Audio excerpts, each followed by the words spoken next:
Folks, it's my birthday. I am 57 years old. Yes, I film with filters. Well, folks, I'm not going to lie. I sat down to write something optimistic about my birthday and I couldn't do it. I looked at what I wrote a year ago and it made me feel worse. On August 24th, 2024, I still had lots of hope. I still believed we were going to do the right thing and elect a remarkably competent woman. And here we are. So freaking broken and so far away from mounting an effective response. And even though we hold all the power to stop this tornado, we seem unwilling to click our heels together 3 times to summon it.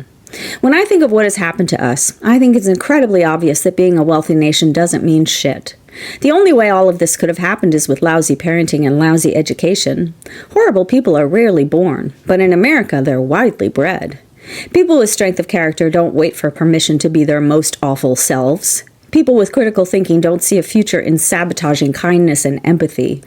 All of the minds behind the coup to ruin America are bloated, whether by wealth or religion or laziness. Look at the Trump administration, the billionaires, the big corporations, right-wing media, the churches.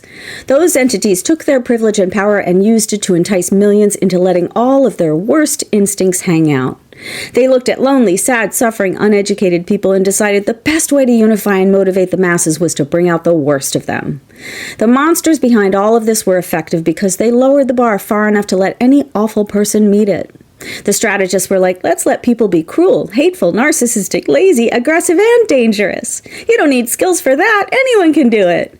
And all it took was one monster to show them how it's done. All it took was Trump to pop the lid off the massive stash of assholery that they already had. Sure, we've had shock jocks and evil right-wing pick-me princes before, but the guy who got all the baddies in this nation to ditch Jesus and the basics of human decency was Trump. From the stupid voters who wanted an excuse for their anger and fear, to the smart ones in leadership who just wanted to save their seats. Trump gave them permission to flip the monopoly board. He said, don't follow the rules, don't respect your society, your family, your coworkers, your constituents. Don't be dignified, fair, kind, patient, loving, or informed. And they complied.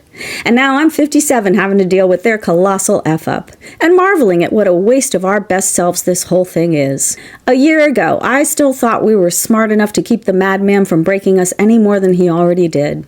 I still think we are. Now I just think we're too lazy and distracted to bother. Yeah. Well, everyone, wish me a happy birthday and have a great day. Love ya.